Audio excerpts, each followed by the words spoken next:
शरारती बंदर की कहानी। एक खूबसूरत जंगल था। उस घने जंगल में बड़े बड़े पेड़ थे।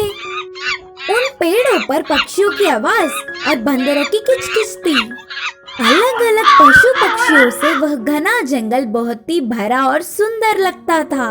उन सबको पर्याप्त भोजन और विश्राम मिलता और ऊपर से उस जंगल के आसपास में किसी भी दुश्मनों का डर नहीं था। ऐसे खुशी से दिन गुजर रहे थे, तो उनमें से एक शरारती बंदर को उधर रहना बिल्कुल भी पसंद नहीं था। मैं इस जंगल में बिल्कुल भी नहीं रहूंगी। मैं तंग आ चुकी हूँ। ये सारे पेड़ छाते की तरह घने बन गए। इससे मुझे बाहर की दुनिया का पता ही नहीं चल रहा है। मुझे तो लगता है कि मैं किसी कुएं में एक मेंढक की तरह जी रही हूँ। मैं तुम सब की तरह नाकाम की जिंदगी नहीं जी सकती। मैं अब एक क्षण भी नहीं रुकूंगी। बोल के उस शरारती बंदर ने अपनी माँ से लड़ाई की।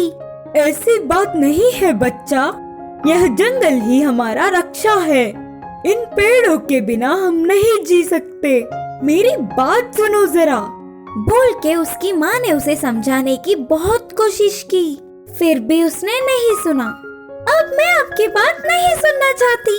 मेरे सोने जैसी जीवन को इस जंगल को ही नहीं अर्पित कर सकती। असल में मैं बिना पेड़ों वाली जगह पर जीऊंगी करके बोल के जाने वाली थी। तब सामने आने वाले दो बंदर ने भी समझाने की कोशिश की, लेकिन वह शरारती बंदर किसी के बातों को भी नहीं सुना। आवेश में आकर चलना शुरू कर दिया। कुछ दूर चलने के बाद जंगल धीरे धीरे खाली हो रहा था और आखिर में बड़े बड़े पेड़ ना होने वाले जगह पर पहुंच ही गई। यह जगह कितनी सुंदर है। इधर अच्छे से धूप आ रही है और ठंडी हवा भी लग रही है। यह घास कितना नरम नरम है। बोलते हुए बंदर उधर इधर घूमते हुए खेल रही थी। कुछ ही देर बाद उसे भूख लगी, पर कहीं कुछ नहीं मिला। ना खा पाते हुए भी वही घास खाकर निगल गई। पर्याप्त भोजन ना होने पर वह शाम तक बहुत थक गई। ऐसे ही धीमे धीमे सो गई। कुछ देर बाद कुछ अजीब सी आवाजें सुनाई दिए और बंदर नींद से जाग गई। वो आवाज कैसी थी?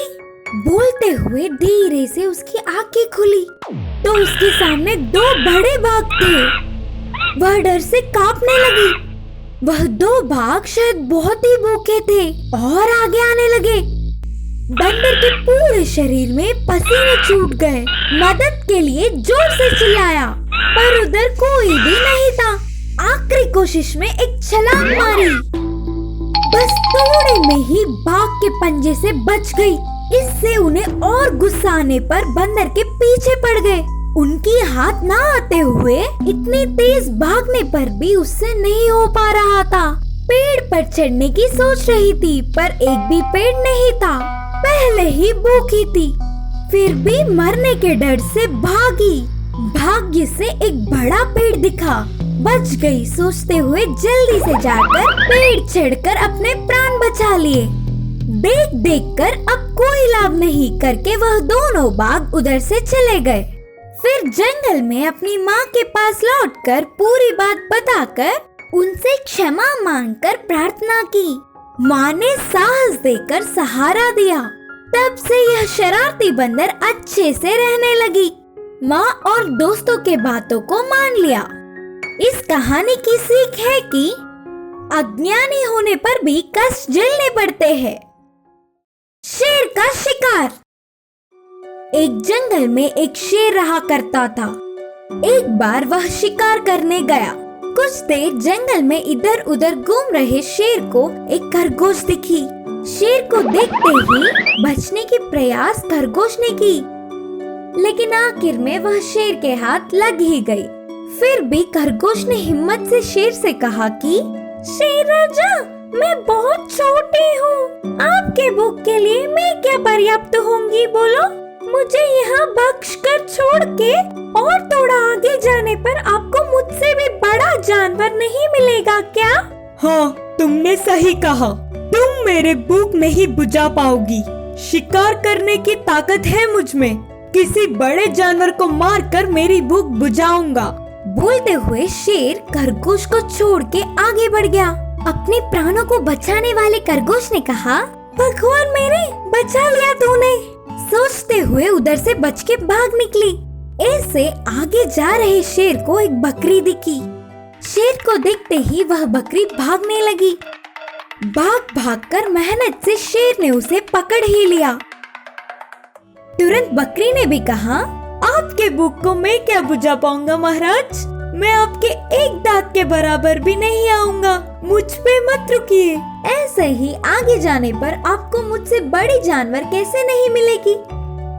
हाँ, इसने भी सही कहा, इतना पतला सा जानवर मुझे क्या काफी होगा। सोचकर शेर बकरी को बिना कुछ किए छोड़कर आगे बढ़ गया। इस बार उसे हिरन दिखी। शेर को देखते ही हिरन तेजी से भागने लगी। उसके लिए शेर को पूरा जंगल भागना पड़ा। आखिर में इतने कष्ट के बाद उसे भी पकड़ लिया तो उसने भी कहा, महाराज शेर, मेरा शरीर आपके भूख को कहाँ तक बुझा पाएगा। ये सब आपको एक समय के लिए ही है ना। मुझे छोड़कर आगे बढ़ने पर जरूर आपको कोई बड़ी जानवर मिलेगी। सही है सोचकर शेर हिरन को भी छोड़कर आगे बढ़ गया। इस बार उसे एक बड़ा बैल दिखा। शेर एक छलांग में उसे पकड़ने गया, लेकिन वह बचकर इधर उधर भागने लगा और शेर उसके पीछे पड़ा तो वह और तेजी से भागने लगा। तब तक ही बहुत भागने वाला शेर थक कर अब शिकार ना कर पाते हुए नीचे गिर पड़ा और एक कदम भी ना रख पाने की स्थिति में वह पूरा दिन खाली पेट उधर ही रह गया।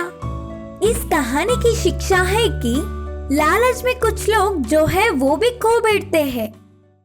कौवे का सौभाग्य। एक जंगल में एक कौवा अकेला ही पेड़ पर रहता था। वह बहुत चतुर होने के बावजूद बाकी के जानवरों से काले होने पर हमेशा दुखी होता था। सुंदर ना होने के कारण से वह कहीं बाहर जाता ही नहीं था। कभी कभी एक बार बाकी के पक्षियों के साथ पूरा जंगल घूमने आता था।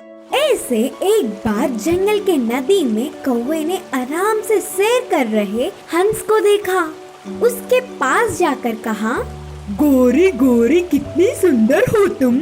तुम्हारे जितना खुश तो और कोई पक्षी भी नहीं होगा। और एक मैं हूँ जो क्यों हूँ पता नहीं, छी छी करके अपने आप को कोसता रहा।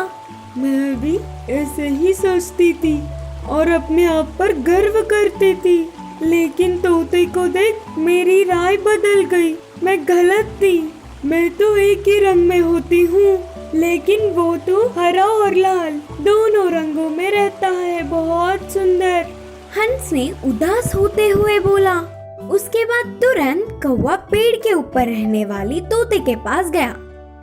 हंस के कही हुई सारी बातें तोते से कहा। हाँ, हंस का कहना सही है।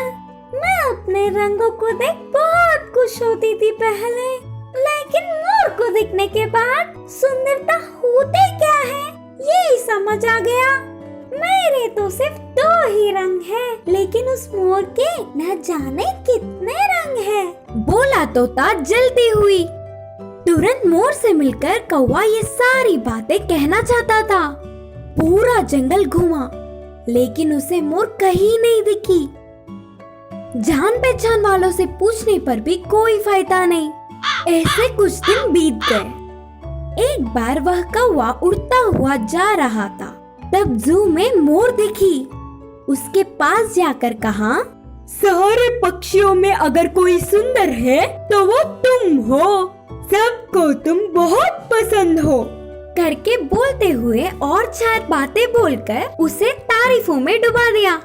कौवे की सारी बातें सुनकर मोर उदास होता हुआ कहा, मेरी सुंदरता के कारण ही मैं यहाँ बंद पड़ी हूँ। जंगल में रहने तक शिकारियों से डरी हूँ और ऐसे ही छुपता हुआ घूमना पड़ा। फिर भी आखिर में उनके हाथ में फंस ही गई और इस जू में अटक गई। इधर आकर लगा कि कौवे वैसे अच्छी स्वेच्छ और स्वतंत्रता जीव है ही नहीं। इधर ज्यादातर सारे पक्षियों को बंदी बनाकर रखा, लेकिन सिर्फ तुम कौओं के सिवा। अगर मैं भी कौवा होता ना, तो तुम्हारे जैसे बहुत ही स्वतंत्रता से घूमती थी। बोलकर लगभग रोते हुए कहा मोर। जू में बंदी रहे अलग अलग प्रकार के पशु पक्षियों को देख तुरंत वहां से उड़ गया। तब से बाकी के पक्षियों से तुलना ना करते हुए कौवा आराम से जीने लगा। इस कहानी की नीति है कि हमें हमेशा ना किसी से तुलना करते हुए खुशी से जीना चाहिए।